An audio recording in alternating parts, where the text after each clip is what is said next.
Hi, I'm Robin Roberts, President and CEO of Pikes Peak National Bank.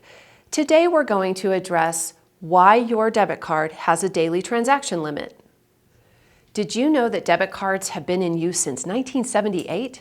Debit cards today are used twice as often as credit cards, and their convenience cannot be understated. Debit cards are faster and easier to use than checks, but they have the same effect. They debit the amount of money you have in your checking account. In other words, they're not like credit cards with balances that are paid back over time. When you use your debit card, it immediately reduces the amount available in your checking account. While debit cards are convenient and easy for you to use, there's someone else who enjoys the convenience as well: criminals. Debit card fraud totals nearly $1 billion a year, and that amount continues to increase. Debit cards are compromised through skimming devices placed on card terminals at gas stations and other retailers, through hacks of large retail merchants, and even the theft of your physical card. Criminals can even get your card number straight from you by contacting you and pretending to be someone else.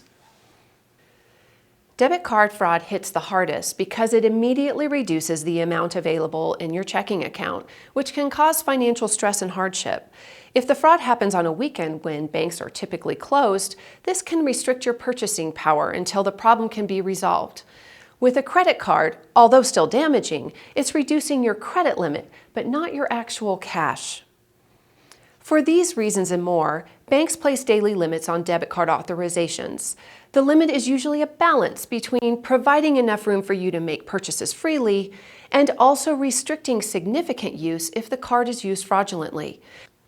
If you're making a large purchase with your debit card, you can request a temporary increase from your bank until the purchase is made, and then the card limit will return back to normal. These limits can be inconvenient, but they're in place to protect both you and the bank. Debit card losses are usually borne by the bank, not the merchant, so banks have every business reason to mitigate fraud risk as much as possible. If you're the victim of debit card fraud, contact your bank immediately. The longer you wait, the more vulnerable your account is to compromise. Most banks will let you know that strange or unusual activity is happening with your debit card by sending you a text or by calling to ask if the activity is authorized. Most important, there are ways you can reduce the chance of debit card fraud. Number one, don't give your card information to anyone unless you've initiated the call and you know the person or company you're dealing with. Two, check for skimming devices on gas pumps, parking meters, or other terminals. They can be hard to detect, but sometimes you can tell that things just don't seem right. Finally, keep your card in a safe place. Don't keep your card in the same place as your phone.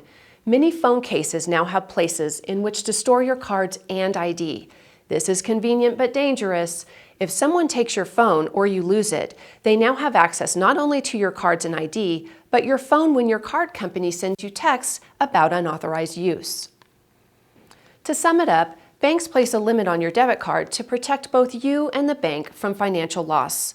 If you need to increase your debit card limit for a purchase, proactively contact your bank for a temporary limit increase. Finally, do what you can to take the steps to protect your card and account information. Bank well, be well with Pikes Peak National Bank.